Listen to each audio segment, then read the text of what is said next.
The Order of Light presents We Are the Disclosure, Episode 16. With our guest, Daniel Rekshan, as we explore the extraterrestrial phenomena. Now is the time for those with experiences to speak. We are not waiting for the disclosure. We are the disclosure. Hello, everyone. I'm Robert Earl White. Hi, I'm Josh Miota. With our special guest, Daniel Rekshan. Hello. Hello. And together, we are the disclosure. Hello, all of you wonderful beings of light on Terra. How are all of you doing? Tonight, we have a very special guest, Daniel Rekshan. Most of you may notice him from episode 11 of We Are the Disclosure with Sandra Newman, where she did a regression hypnosis therapy session, and Daniel was the regression therapist in that video. And that video really sparked a lot of intrigue, and it triggered a lot of people out there as well that have had these similar experiences and dreams. And the love and support that poured out during that video and the kind words people said about Daniel and how professional he was, he really helped a lot of people other than Sandra by doing that. It was just a small seed he planted. And I've talked to Daniel a little bit on the phone, and he's had some amazing experiences himself, which, not too many therapists actually get to have these experiences on dealing with this phenomena. So with that being said, Daniel, welcome to the show. And can you tell us a little bit about who you are? Sure, thank you. So right now I'm living in British Columbia, Canada with my family, my wife, and my two sons. We have an 11-year-old and a new baby. Originally, I'm from northern Michigan, so the UP, Upper Peninsula of Michigan. And from there, I studied physics, and then I went into philosophy. From philosophy, I spent a few years doing art, making art. Then from there, I went into East-West psychology, which is an academic discipline. So I'm actually, and then I studied hypnotherapy. So my actual professional title would be like hypnotherapist or something like that. So that's just a little bit of a note. And then I love dreams. I love art. I love music. So thank you for having me. Yeah. That's amazing. And yes, I must mention, and Josh, did you hear where he was from? Yeah, what town are you from? Oh, Marquette. I'm pretty close. Oh, okay, Marquette. Yeah. So, I'm from Wisconsin. I'm pretty close. Great. I'm in Green Bay. Oh, yeah, all right. Yeah, that was the big city for us growing up in the UP. So.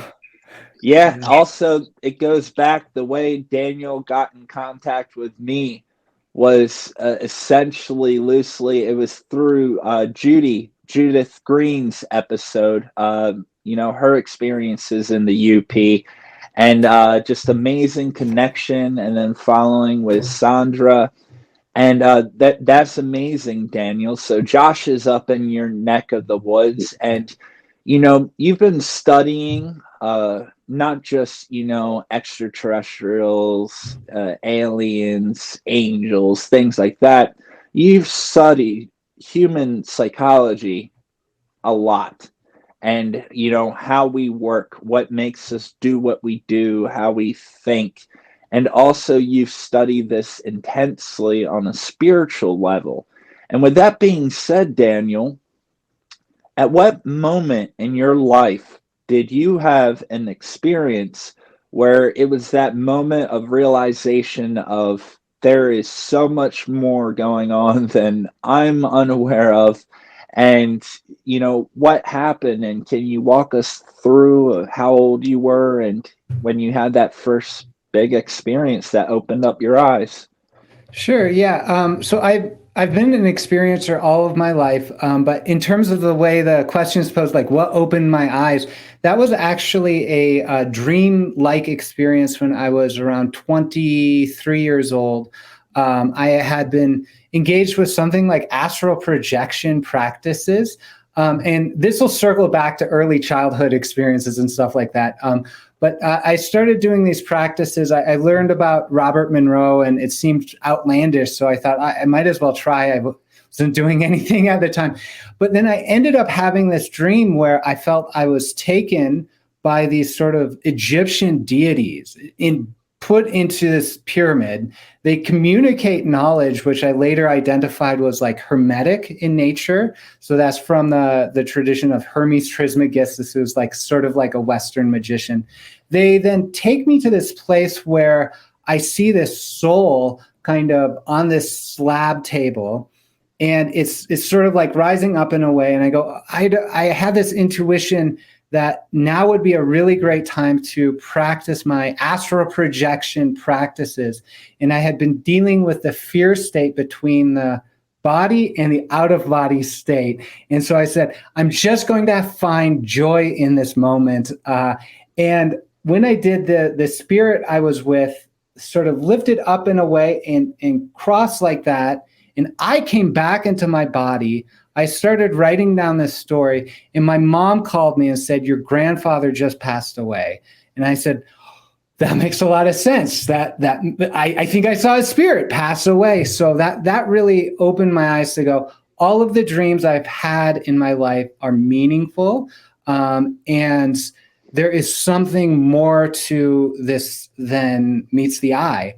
And then from there, I was like, oh, wow, all the past 10 years of my dreams, which were very intense, very kind of lucid, sort of started to have a different quality. I'm thinking about it being like, this is actually something, some aspect of those dreams could be actually objective. And that's really what opened my eyes. That was your confirmation. That's what it was. Yeah. Wow. And not too many people have those to go back their dreams, essentially. But I'm sorry to hear that about your grandfather.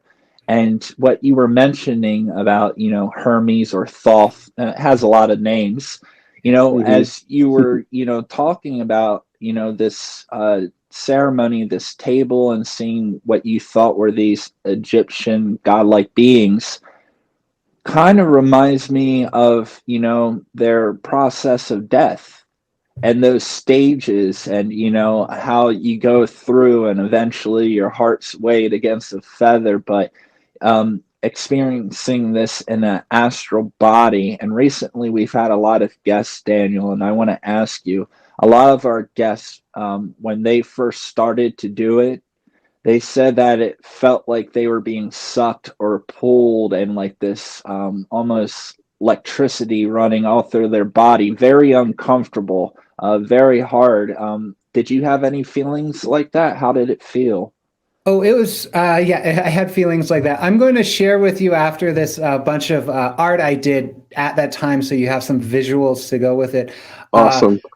Yeah, it was terrifying at first, actually. It was electric, it was vibratory, it was confusing. Like when you go into the state first, I mean, I just didn't know what happening. Your mind capacity goes away. And because of those experiences of like fear of this sort of like vibratory quality, I called it something like electric froth. That's what it felt like to me. Froth, like the foam on a latte or something. And those were the experiences. I had those experiences. I said, okay, everybody seems to have those. I'm going to program my mind with just intention to just know that it's okay.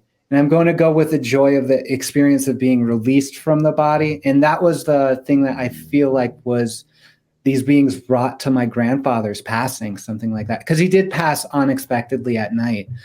So in some way, I feel that was like a hospice activity or psychopomp activity, something like that. Yeah. Wow. Incredible. And that was, that first confirmation. And like you said, you started thinking about all your past experiences, your dreams, and I'm sure you started to put a lot more together once you realized that there was something more to them.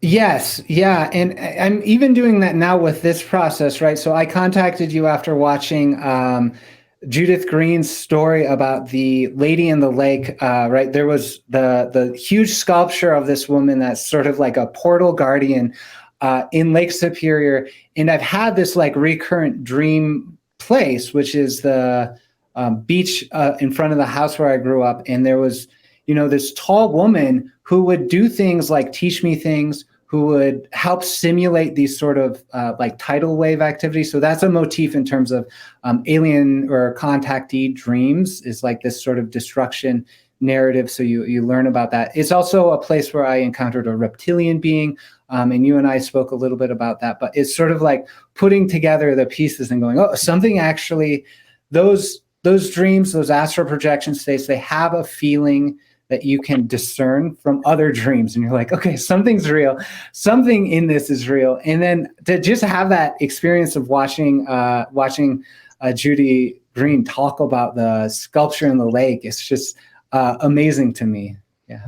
Yeah. And in that episode, Josh, I'm sure you remember, that diving team that they came up to grab their cameras to take pictures of it, and the Coast Guard was there. They took them, they detained them, and it was what's the island that's right there?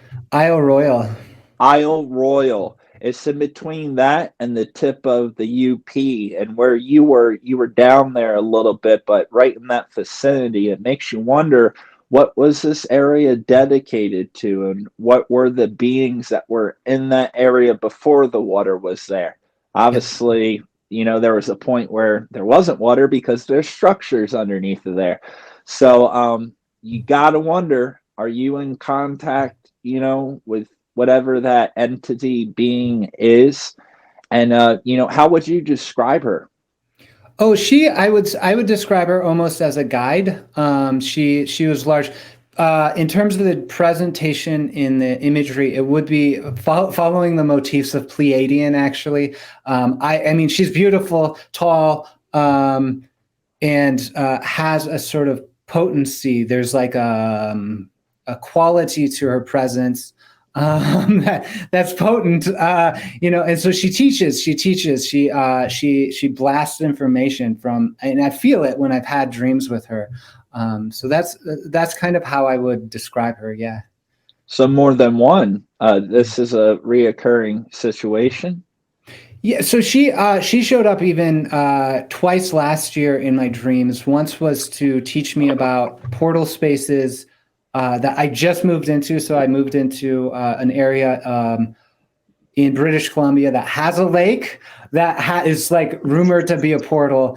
And so I showed up to the area near that lake, and then she basically just taught me. And in the dream, it was maybe like 24 other beings, people like me, how to use portal spaces. How to use portals. And then she also talked about, there was another dream experience where I was actually in a spaceship with her, about 6 other people, and she was teaching us how to navigate with like star maps.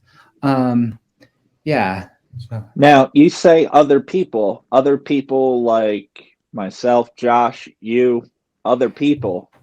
Yeah, other people. In the case of this dream, it was with the Making Contact Convergence. That was an online, like UFO event that brought together a lot of different speakers from a variety of different fields to talk about contact. It was brought together by a contactee named Mark Sims, if you're familiar with him, or the radio contact methodology. So I was supporting that with web development, and there were several of us on the team in that dream. I shared it with them. Nobody else had that dream, but they appreciated it. So. Oh wow! So you told the people you saw in it, and they were unaware of it, but it was them. Okay, wow. Is it Daniel? Is it always the same reoccurring people every time you're with her? No. No. I mean, it's different people. In the portal dream, it was just a bunch of people, just sort of felt like me, kind of like school, sort of like school class. And then before that, it's sort of been by myself when she's shown up in that in the lake, the beachfront dream location. Yeah. Wow. And you mentioned something about reptilian experience along with all of this. It kind of makes you wonder why this being is, contacting you and trying to help you out, right? I wonder if there was a reason for it to kind of go out of its way to make sure that you're taken care of. Yeah, I mean, the reptilian experience at the beach was really interesting because it had a quality of, like, I remember in the dream, it was very luminous type of dream. It felt the same, but this reptilian, I could, see the individual scales, basically. It's sort of like really intense. And it ran through a process. It seemed like almost a ritual consumption. Like he ate me alive. And it was the only dream I've actually like died in. That I've kind of woke up from. Every other dream is sort of like something happens, but this one I was just eaten alive and then woke up from it. And it took me forever to even remember that I had that dream until I started exploring my lab stuff. And then it was like, oh, I remember this dream. It was so potent. It was scary. Yeah. So. Wow. And, after that experience, how did that make you feel, Well, for about 6 years straight, I would go to bed praying to Jesus. I would make a crucifix over my third eye and pray not to even have dreams, right? That kind of thing. I did sense that, my dream life has its own kind of quality to it. And so I did actually have dreams. I had a lot of meaningful dreams since then, but it was during that time especially my teenage years, I had a lot of nightmares. I did not know how to interpret dreams. I did not know how to relate and engage in dreams. And that's actually one of the reasons why I'm speaking out now and doing a lot of academic work to talk about dreams and contact, because we just need to know that this is happening, right? Like I came across a statistic about 80% of contact experiences are telepathic in some way, shape, or form. This is according to the Beyond UFO study. And dreams are actually a very telepathic experience, like nearly almost, I think almost anyone can have a telepathic dream. That's also what some of the literature says. So then we think like, well, if ETs are telepathic, they might be actually interacting with us in the dreams, and we have to not treat our dreams like they're fantasies or made up, but we need to have more sophistication going, oh, that was a dream, that was wish fulfillment, this was something else. This dream revealed to me like a Pleiadian woman, right? She's teaching me things. I don't know if actually I can translate those into actual use of actual starships or whatever, but in some way it's more meaningful than just a dream, a wish fulfillment dream, let's say. Yeah. Emotion is attached to it. And, going back to this reptilian thing, you got to wonder, was this a past life you were remembering? Did this happen to you before? Was this a higher spiritual attack? What's your opinion on that? It's so weird. So it's a little bit of a story, but I did a self-regression on it because I was like so scared of it. What I ended up doing was having a regression that brought me into contact with this reptilian consciousness, which was actually at that time sort of engaged with, and this is what it says in the regression. This isn't, it's hard to talk about because it's very psychic experience. It's a very kind of dreamlike experience. And I would invite anyone who's listening to me now to use a sense of discernment as you hear this story to understand that these are sort of like dreamlike experiences I'm making sense of still, but going, hey, this is actually substantive to me in some way, shape, or form. So the regression, I end up in contact with this reptilian being who is in the regression state is in a sort of like underground base. And he says it's underground, the KI Sawyer Air Force Base. He says he's a reptilian from Alpha Centauri, who is working in, they have a sort of civilization that's ancillary to the like draconian sort of activity. So they're not the big scary Dracos, but they're like still reptilian. They're like kind of okay sort of thing, but it's sort of like maybe like, I don't know. Nowadays it's sort of like we have empires and things like that. So they have an empire. They're not, it's sort of like US soldiers in Iraq, right? They're probably doing good. They're probably doing bad. We don't know. And there is sort of like, that's how it is. So that's how he presented. He says he was there because of the KI Sawyer Air Force Base held nuclear weapons. And so they had a sort of underground base experience. And he said he got in contact with me because of the UFO my father saw. So my father saw a UFO zip up and down the beach, come up to the house, and then zip away. And so he told that story a whole bunch of times. And I never saw it. I never even connected it with any of my experiences until this regression, until I got in contact with this like reptilian consciousness entity that was like, we were scanning the area psychically. They do this psychic thing, he said, to kind of scan the area. They were particularly interested because of that UFO was, he said, Pleiadian in nature. So that came in and he did something to the consciousness, my consciousness in the dream. So he brought it from my body through that experience that I understood as being consumed alive into like his consciousness to do something with. And then at that point, it gets a little weird and there's sort of resonant patterns of consciousness.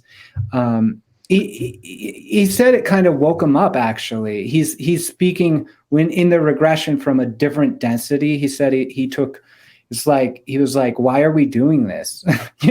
Sort of, he had like he literally had an existential crisis. He said he went to a distant planet for like years, like a millennia, because he lives in a kind of cloned body that keeps going.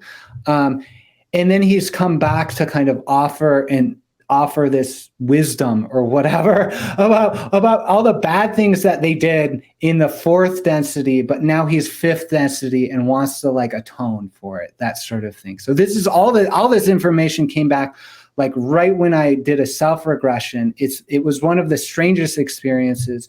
Wow. But that, yeah. It sounds like a reptilian, Centauri, Orion, that whole area, Sirius. There's a lot of different alignments, federations, alliances. Sounds like whatever that being was used to be a part of one of those allied alliances, not the Draconians, but side by side with them, mutual interests. But it sounds like that one in particular, maybe its species, because I know Centauri has a lot of positive beings as well. And it's kind of like Beta Centauri is a safe haven throughout the universe for all different kinds of beings. No Galactic Federation of Worlds, no Orion Empire, it's a safe haven in the universe. So it sounds like they were a hostile reptilian species that went there, evolved, raised their density, and now they're trying to have some sort of atonement to make up for, some of the things. And it sounded like the imagery you saw of being eaten was, almost the consuming of the fruit. It was a tool of imagery to get in and be able to transfer this consciousness, we're calling it. Wow. Woo. Josh, any questions? So why do you think he contacted you about what your father saw? Because of I mean, this you guys talked about star seeds in some of your episodes, so that's really active, actually. So one of in my life, so as starseed, I resonate with that mythology. When I've done psychic work, I've been called to remember those things. The sense here is that that the Pleiadian contact comes by way of my mother. So we it's like there's like, as far as people can remember, there's psychic people in that line. They're kind of conflicted about it. I'm the only one that's sort of in that line that's going, all right, this is real. Let's take it. Let's make it really. Let's take this for serious because this is real. And then the other line was from my father's line, and that actually was associated, I think, with these reptilians in some way, shape, or form. I mean, there's stories of my dad seeing what he described as like Darth Maul. It's like this sort of like it's basically a demonic face, but and it had this kind of quality of traveling along the family lines sort of thing. So there was a sort, I've not actually pieced it all together. When I talk to my mom about it, there's sort of these like deep resonances of, oh, there was some sort of pairing between these family lines. She knows that to be true, but she doesn't know how. And she talks about, how my great grandmother from my mom's side knew my like great grandfather or great uncle from my father's side, and they had issues, but no one knew why. And there's this sort of like undercurrent or subconscious kind of awareness that there has been this contact with these other beings that have sort of manipulated things for the genetics, basically, or unfolding of these family lines. Yeah, absolutely. They follow certain genetic lines, and because we have a mother and a father, it depends on who's following them. And when that comes together, that's my situation too with my family, both sides, and a big part of why there's so many different beings involved. Absolutely, Daniel. Yeah. Wow. Daniel, both your parents grew up in the UP too? I mean, like... No, they're from Lower Michigan, so right around Detroit, yeah. And then they moved out before I was born, yeah. What was your father's job? You said he saw this UFO. What was his job? He was a lawyer. He was a lawyer and an amateur painter. So, he that's what he did. He actually is interesting because he has had mystical experiences, but before he passed, basically, he started having these highly mystical experiences that he would talk about as well. So I wouldn't think of him as a psychic, but now looking back after having studied what psychic stuff is, I go, I think both of them were. Just I mean, it's masculine. He's a boomer, so it's like you wouldn't necessarily talk about those things. It's there, just unaware of it. Yeah. And if you're unaware of it, how are you going to use it? Yeah. It's one of those things. Wow. Good question, Josh. So, you've had these experiences. You saw, this craft along with other people, this Pleiadian, we'll call her, figure, this other reptilian species coming from Alpha Centauri, correct? Alpha Centauri? Yep. And very, very interesting. And along with that, and combined with your knowledge and everything you've learned throughout the years, has there been anything from your childhood that you've pieced together, like an experience where you didn't really realize what was going on there? And then after having all these experiences, learning what you've learned, has that triggered or brought anything that previously you were unaware of?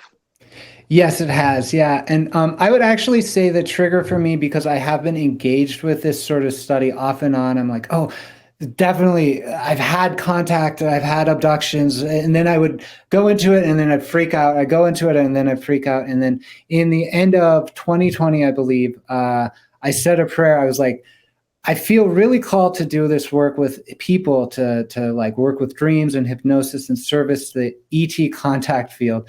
And I really just said, let me be of service to others in alignment with that destiny and desire, and it is my desire to do this work. So let that happen. Let it only be of the highest and best intention for the service of others. And after that, I've had a number of experiences that sort of like, it opened my capacity to actually even think about going in and seeing what these things are. There's one experience that is really relevant. Is when I was 19, I went on a road trip with my brother. We were driving through Minneapolis. We had classic missing time, basically, and meaning.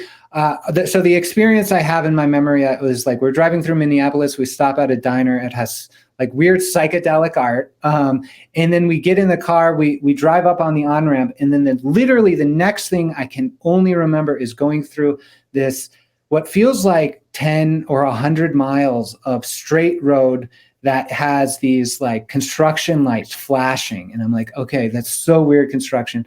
I noticed my consciousness is just like out of it. I don't know how I got there. I'm not even sure what's going on. I remember telepathically communicating with my twin brother, and it seemed normal at the time. And we came to the conclusion, let's just keep driving. Just keep going. Don't stop. We can't stop. And he was driving, thank God. And because it was this sort of like that kind of consciousness. We get to like at the end of all these flashing lights, there's this sense of barrier. He remembers seeing a dog witch. This is literally his words. I asked him about it later, dog witch. And then we pass through this barrier, and then all of a sudden we're back on the road. We can pull off to the rest area. It's like, oh, thank God, right? We're out of it. We're out of it. And the reason why I bring this up is because one of my clients, one of the first clients that really responded to my missing time stuff, has a synchronistic name. Very, very. It's like it's a clear synchronicity. It's a clear sign, and he has a very, very similar experience of driving outside of a city, having a kind of a screen memory, basically, of something like a dog at a barrier.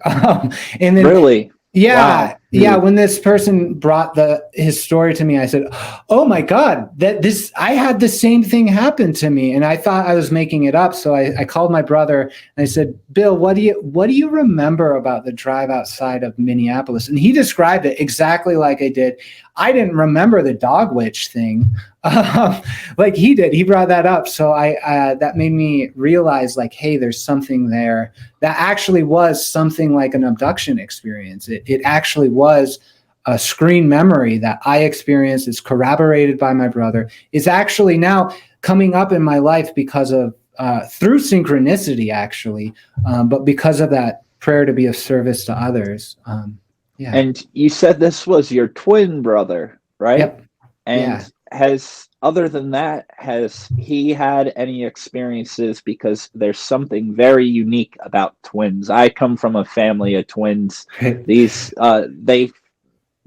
Twins kind of run in some of these genetic things, and it's very interesting that you were both in sync with one another, and that I could see how to something else. Telepathic twins could be really useful. So I'm curious about some of his experiences. So he doesn't talk. He doesn't have a tremendous amount of experiences that he talks about. He and I share that experience. I mean, we did literally, it was twin telepathy. Like we would respond to my mom in paragraphs of the same words, sort of thing. So it is a thing. It's not exactly how you imagine it, like the Olsen twins or whatever on Full House. I don't know. There's like this idea that twins can speak to each other in that way. Telepathy is different than media makes it out. He has been really open to talking to me about these experiences. They are sort of like on the fringe for him. The way I understand it is through the Greek mythology of the celestial and the earthly twin, the Pollux and Castor. So that's how one of our mentors said, Bill's really here to help ground your energy with the earth. you're more of a space cadet, so be grateful for this grounding energy. And we're working together on a dream journal app, Dreamwell, which is in the app stores and stuff. And I'm always pushing for more esoteric stuff, and he's always like, "Oh, let's bring it down, let's ground it." But he has had ET dreams because of this interaction. Wow, really? Yeah. Oh yeah, I mean, you basically this is a finding in recent finding in Science. Actually, there's one paper about it recently published last year. But basically, if you intend to have a dream contact, and I would recommend very strong protocols in terms of inviting that contact. Basically, invite only those beings that have your highest good as their intent, act according to the principle of non-harm. I would even say the fifth density and above. So these are beings that embody unity consciousness. So if you reach out to them and say, "I'm willing to have contact in a dream, I want to," sort of like a CE5 experience, they'll show up, and it'll show up in the form of oftentimes like ETs that look like ETs, feel like ETs, and there's some strange quality to the dream.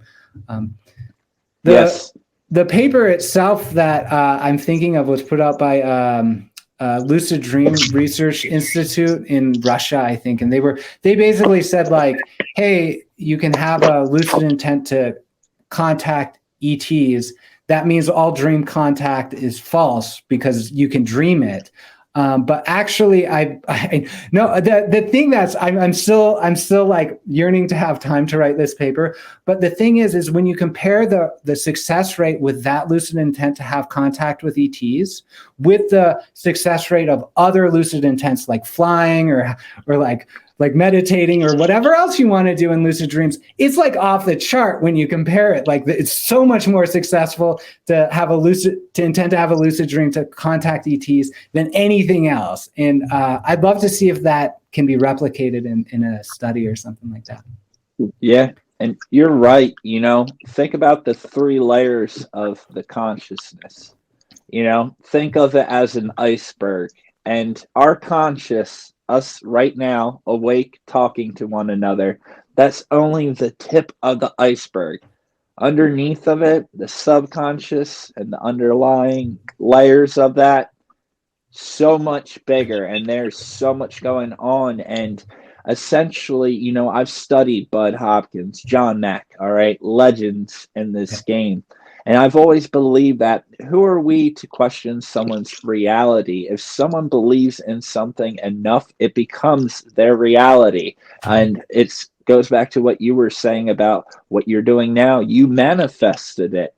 You manifest things, it will eventually become reality. Will you be around to see it? Maybe, maybe not. But, there's power in this, and there's so much more in the subconscious. And, Elena and myself, we always say this: if you're dreaming about extraterrestrials, you're in contact with them. And I can prove this. I spend hours making these videos, working on alien graphics, constantly reading everything about aliens and UFOs. I don't dream about aliens and UFOs. So I think that says something for the people out there that are having these dreams. If anyone should, it should be me, which is kind of suspicious. I don't. That's another story, though. But, there's power to it. And what you're doing, Daniel, is, a great tool in helping to remember that. It's amazing. Yeah, thank you. So, moving forward, Daniel, with all these experiences you've had and all these things you've learned and encounter, what have you been, trying to do recently? How have these connections and your guides and regressing yourself and uncovering these things, where are you at with that now, and what are you doing to get this information out there and to help others as well? Yeah, thank you. So I'm doing work through cosmicdreamsanctuary.org. This is the kind of brand I'm using to engage people. I offer hypnosis work by donations. So I ask for donations after the fact. So if you don't like it, you don't have to pay, sort of thing. So I offer regression. I do weekly kind of meditation instruction. I offer study and practice groups about hypnosis and dream work. I feel it's one of the things that I feel really, really strongly about is increasing our understanding about dreams, channeled material, and hypnotic testimony, because these things are very, very important. Like, we're defining a world here, and by way of people's dreamlike experiences, right? So in the case of all of us, we know about Alpha Centauri, we know about Pleiadians, in part because of people's consciously remembered experiences, but a lot because of the regression testimonies, the dream stuff.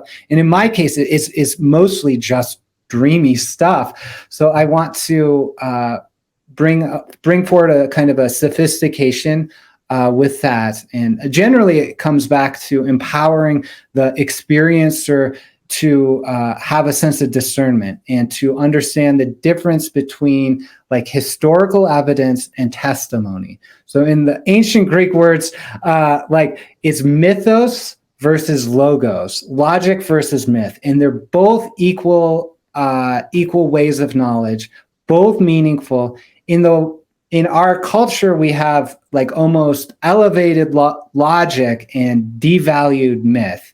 And so I would love to see them come more in tune and more working hand in hand.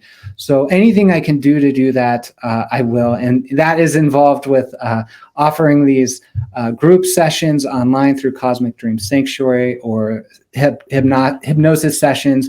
I'm writing about it. I have a chapter on lucid dreams as a contact modality coming out in A Greater Reality, which is a 4-volume theoretic book by the CCRI Institute, who did put out the Beyond UFO study. So I'm trying to do a lot with that. DreamWell, the mobile app, is also helping people get understanding of sleep, mindfulness, and dreams together. So even if you're not into ET contact, and especially if you are, I would recommend practices of meditation, good sleep hygiene, and dream hygiene as well. And you can get all that information through the app.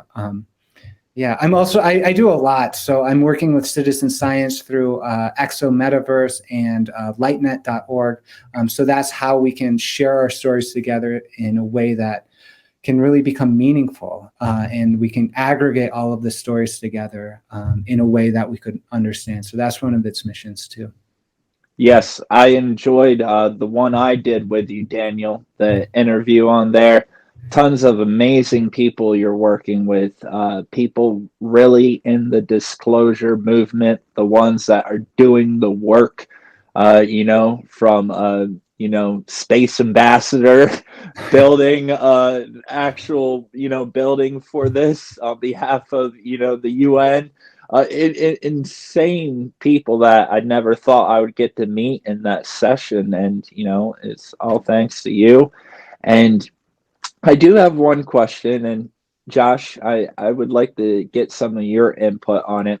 So you've done a lot of regression therapy, hypnosis on yourself, on other people.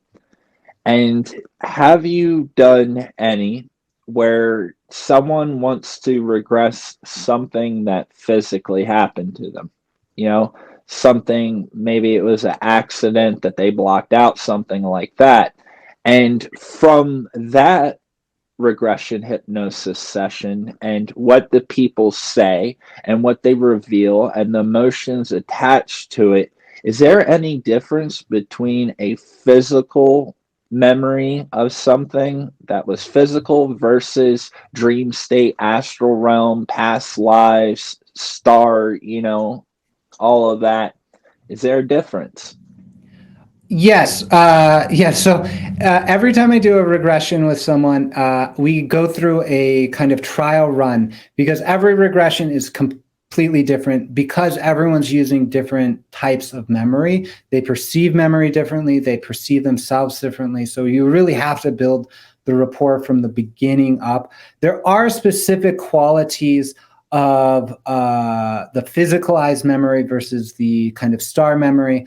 With the star seed origin regression, like where are you from, or the connection with there's other kind of regressions, and these are the ones that I personally sort of experience is like regression and then discovery. Hey, I'm in a transcendent realm, meaning it is standing outside of space-time. So that the experience of being in like the pyramids with those gods that gave me that information, that's sort of transcendent realm. And then there's an ability to have a conversation with those entities. And I'm thinking of one of my clients who I have a case study on. It's John on my channel. He has like very clearly they're like physical UFO sightings, and then we have a regression, and we get some information about that, but then all of a sudden we're in this different space. There's another being here, we can talk to it in a real-time way, and that actually is a complete surprise to me. The case of like Sandra, right? There is a very strong I would say that actually challenged me. I often think of ET contact as something like spirit or as something like dream in transcendent realms. That's how I think about it. Her experience actually had this quality of physical presence in a way that it made me go, wow, I have to like expand my mind and go, this is actually, this memory is being interpreted through the physical body. She actually saw these things that actually happened to her. Like this is my personal understanding and process. I'm not actually saying that as from my professional persona, but this is what I had to go through afterwards. And that has a quality, the memories there have a quality of yearning to come out, and they have a quality of definiteness. But even in her regression, right, we were able to touch into higher wisdom and bring that in. And so that's really the reason why I do this, is so that people can integrate the intuitions and memories that they already have. I'm not about discovering more information necessarily, unless it's in service to healing. But it really, there's these memories that like Sandra really had this core of memory that yearned to come out and just needed a space to come out and be held and be invited to have the process of healing. And so those are sort of qualities of physical memories that I look to. I hope that answered your question. It brings up a good point, right, Josh? And you remember Sandra's. She remembered, for example, being in her bedroom. All right. And seeing this thing there, and that's like a physical memory. And I remember talking to her on the phone before you did the regression, Daniel, and she told me she had a very vague lucid dream or something like that. And that's what it was, her bed. And she saw these beings carrying this thing. But at other times of episode 11, the regression therapy with her, when she talks about like the screened memories, that she's remembering memories that she didn't remember of, like on a road and her husband, and like really like weird stuff that she didn't bring up to me, and she was even completely unaware of it, talking to her afterwards. She didn't watch it until episode 11 aired. That was the first time she watched it fully. So there was a lot of things, and I think you're spot on about like you being able to notice there are differences. Also, Daniel, you said you have a YouTube, and I've checked out your YouTube. And one of the things I really like about your YouTube are some of your case files. And more importantly, a lot of the videos on Daniel's YouTube page, it's literally teaching you how to regress yourself. Am I right? Can you go a little bit more into detail with what you're doing on there? Yeah, so I offer like self-hypnosis videos, And the way I work with that is I want to teach everyone. That's like my archetype, is that of a teacher. And I also think that we need to step away from the archetype of a hypnotist as someone with magic powers that does something that's mysterious, right? It's not mysterious. I don't need to pretend. I don't need to like keep things in the dark. So and so in that way, I want to express everything I'm doing so it's available for anyone to look at and know. I go into depth with some of these subjects, like the missing time. I have a scholarly aspect to myself. I want to understand, where do the practices of like regression come from? Why are we using the words like abduction? Why are we using the words like regression? What does this actually mean? And so I track down the sources of those, and I share some insight around that. So if you're of a scholarly bent, you might enjoy the practice and study sessions there. But if you want to engage with self-regression just for the sake of understanding your own experiences, then I would recommend the Selfhypnosis video series, and that has a few different lenses. One's is this abduction or contact or a dream? There's another one that's if you receiving messages from the body. So there are oftentimes marks that are associated with abduction experiences that have a kind of quality of missing time to them. So that's another way to work with that. Yeah. Yeah, absolutely. Awesome. And that's it. And like, for example, now during Sandra's regression, so professional, anytime things got shaky, you kept her feeling safe, and you walked her through it perfectly. There's no reason anyone should be afraid of it. But people like Josh and I, am I right? Like, self-regression is more of a road I would be willing to go down, because I feel like I can control it a little bit more, and if I don't like it, I can just I'm done. I'm gonna hang it up. Because some people, I think we all have this internal knowing that we're aware of much more around us going on. And sometimes that can be scary to face that, whether we know it's there or not, to actually come up against it and fully understand it and remember. It can be a lot. And I'm sure people you work with at first may seem a little uneasy, right? Yeah, so there's a sense of nervousness actually around this that I see as acknowledgement of the intuition that something big is going to happen or has happened. And so if you're not nervous, right, the regression is, my understanding is your body knows, your unconscious mind knows what happened to you. There's no sense of needing to recover that. So the sense in terms of working with the regression is creating a condition within the conscious mind where that intuition can be integrated. The reason why we don't want to integrate some of those memories, sometimes it's and just to acknowledge, sometimes it's because the dramatic revelation of knowledge is meaningful and fun.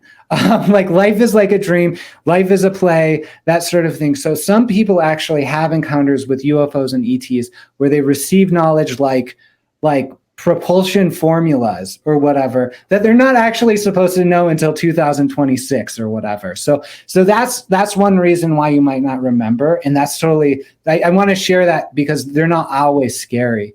One of the other things that a reason why someone might not remember is because of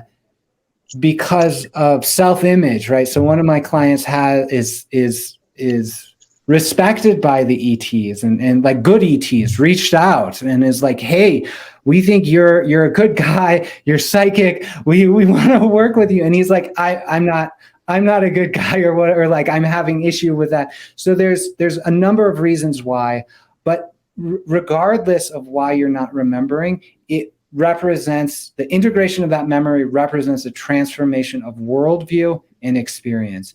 And that is sort of like going through graduation. That's sort of like going through a rite of passage. And in that way, there needs to be a sense of gravity, a sense of awareness, and a sense of anticipation that some people feel as uneasy. So, yeah, it's a very thin line to make sure that what we remember doesn't become a distraction to what we are supposed to be doing right now. As you mentioned, sometimes that's why we don't have all this information come back to us, because if we truly remembered where we were from, we would not want to be on this planet any longer. Am I right? Absolutely. Let's go back. And so sometimes it's, for the best, but it's all there. And, that it's all within us, as you were saying, it's all there. It just takes time. It's absolutely amazing. And one other quick question, Daniel, I have for you. So you've talked to a lot of people. You've done a lot of regressions and things like that. After having all of these people share their experiences in this state to you, and you have had, we could say, a catalog of experiences of all sorts come back to you, is there any big takeaway from this when it comes to the extraterrestrial, paranormal, angelic, aliens, extra-dimensional terrestrials, crypto-terrestrials?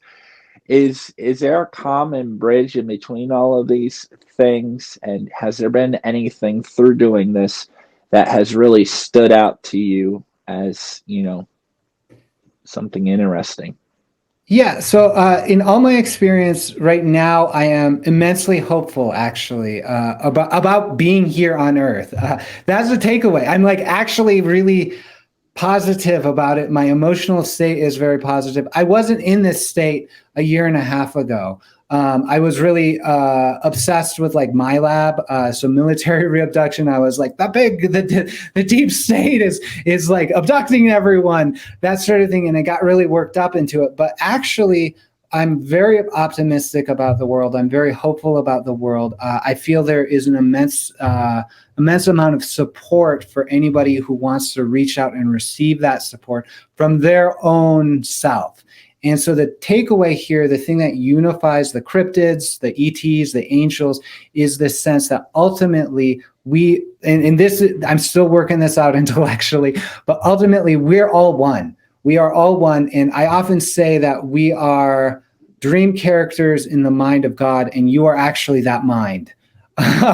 So it's sort of like my understanding actually now is that my body and persona as Daniel here, yours, we're all just different characters. The reptilians, the Pleiadians, the cryptids, the fairies, whatever, they're all real, and they're all in this dream that we're sharing together, and that actually the presence of these things in the historical moment here and now is calling us to wake up. Because we're actually in something like a nightmare experience now with everything going on. It's literally a nightmare, and we're actually literally called to shift from our identification with the single person, and also the identification of like those monsters over there. They're like monstrous and horrible. They're othering. We have to go down to the deeper level and say, I'm actually this God mind thing, having a dream that I've forgotten about, that sort of thing. And this is a mystic notion. It's been present in history for a long time, but it's like really, it gets boots on the ground when we start talking about ETs, when we start talking about angels, and actually the intercession or interaction of those extraordinary things with our physical waking reality. Those are the conclusions. Yeah. Everything and everything. Yeah. Right? It's a giant nervous system, all interconnected, all the same cosmic source energy, the cosmic web of creation, whatever people want to call it. And I think we're getting there. It's hard in the world we live, but we just got to manifest it. And if, fake it until you make it to the 5D, that's what I'm trying to do. I'm not even worried about 4D. I'm on my way to 7. Yeah. Yeah, absolutely, absolutely. So I'll just briefly mention the book that I sent you. It's self-published. It's called The Book of Galactic Light. It arises from me looking back in history, 500 years to the work of Dr. John Dee, who was an angel communicator and a scholar and a advisor to Queen Elizabeth. And he reached out to what seems like extraterrestrials or angels. There's a debate.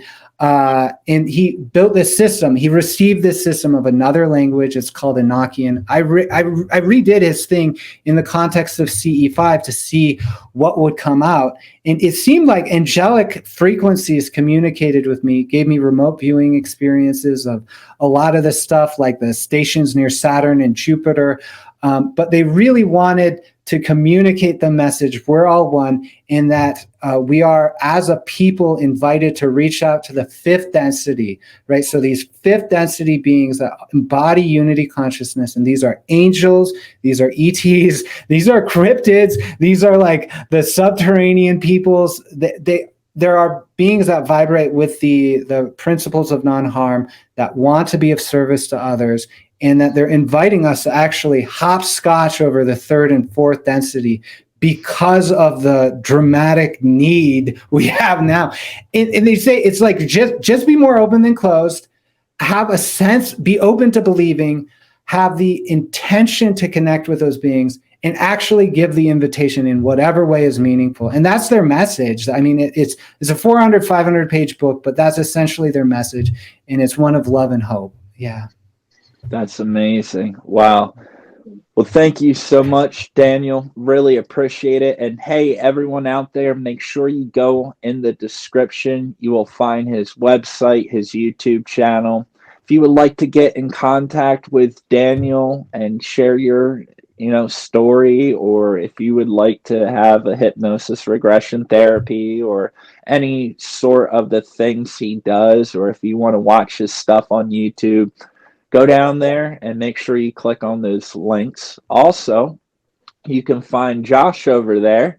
You can find him on the We Are the Disclosure Facebook group page. He's also doing the Spotify We Are the Disclosure page. You can also find Josh's direct me link that will take you to all of his social accounts. Also, my information and both of our emails down there as well.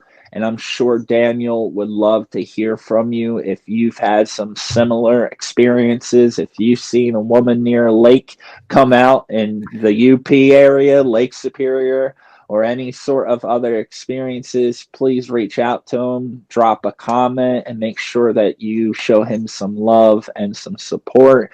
Daniel, I want to thank you for everything you're doing in the disclosure community. I know you're helping a lot of my subscribers and friends, sending them all your way, and great feedback. I know you're really helping a lot of people, and we are the disclosure, and that means you and everyone else out there. So we're doing it. I really appreciate it. Glad to have you here. Thank you. It's been a pleasure. Yes. So everyone, I'll catch you all next time. And if you're feeling brave enough, make sure that you check out the We Are the Disclosure t-shirt.